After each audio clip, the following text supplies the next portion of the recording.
Frères et sœurs congolais, lorsque je suis arrivé au pouvoir, le pays était dans une situation de crise. À la suite d'une longue période d'instabilité politique et d'incertitude, l'élection présidentielle qui a consacré notre victoire, votre victoire, continue de susciter beaucoup d'espoir partout dans notre pays et même au-delà de nos frontières. Le jour de mon investiture, je vous ai bien entendu me rappeler « Félix, Papa Lobaki, le peuple d'abord ». Les défis de notre pays sont immenses. Les problèmes sont multiples, mais il n'est pas impossible d'y remédier et de commencer ainsi à changer les choses, à changer notre mode de vie en société. Pour engager le changement, dans le contexte politique particulier de la période après l'investiture, nous avons commencé à travailler avec les moyens à notre disposition. Pourquoi ?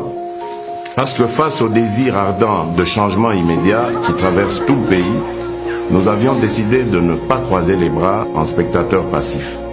Pourquoi ?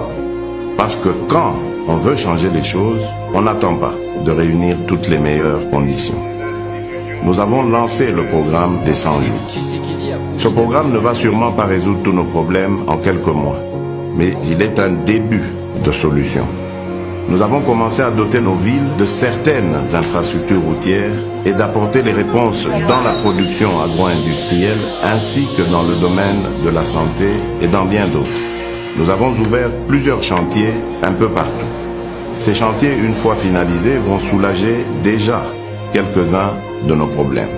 Certains d'entre nous pourront ainsi rentrer plus tôt chez eux et sans subir le stress des embouteillages, ou voyager plus facilement d'une ville à une autre, ou évacuer plus rapidement leurs produits et les acheminer vers d'autres marchés pour les vendre plus vite.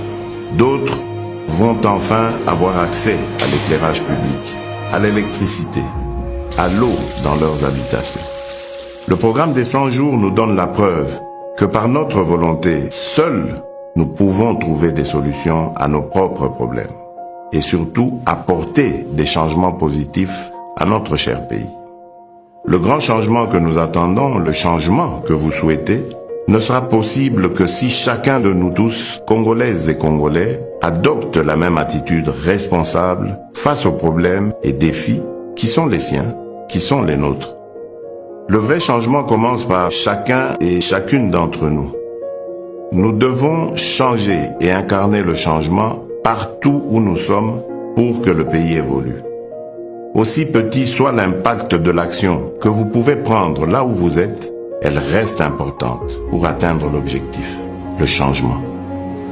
À ceux qui sont responsables de la gestion des affaires publiques, le premier signe visible du changement sera celui de votre comportement, de votre compétence dans la gestion de la mission qui vous est confiée par le peuple congolais. Nous sommes au service exclusif des Congolaises et des Congolais. Sachons désormais travailler pour le changement de notre pays. Mes chers compatriotes, chers frères et sœurs, je rêve d'un Congo meilleur. Nous avons le devoir de construire un Congo meilleur où tous les enfants, filles et garçons, ont droit à l'éducation, à la santé. Un Congo où aucun enfant ne dort dans la rue ni ne meurt de faim. Un Congo où toute personne orpheline, veuve, vulnérable ou vivant avec handicap est accompagné par les institutions de l'État. Un Congo débarrassé de la haine et du tribalisme. Un Congo où nos femmes ne sont plus violées tous les jours. Un Congo où il n'y a plus de guerre. Un Congo où il n'y a pas une province contre une autre province. Un Congo où il n'y a pas ceux de là-bas et ceux d'ici. Un Congo où il n'y a pas ceux d'une église contre ceux d'une autre église. Un Congo où il n'y a pas un camp politique contre un autre camp politique. Je veux un Congo où il n'y a qu'un seul camp, le camp des Congolais unis et fiers de notre riche diversité. Un Congo de changement des mentalités. Nous avons le devoir de porter le grand rêve et de redonner de la grandeur à notre pays. De bâtir un Congo debout et digne, un Congo des travailleurs responsables, vigilants et gardiens de nos lois. C'est le Congo que je veux pour nous tous. C'est ce Congo-là, notre Congo, pour lequel vous m'avez donné le mandat. Ce Congo est possible si nous acceptons de changer dès à présent.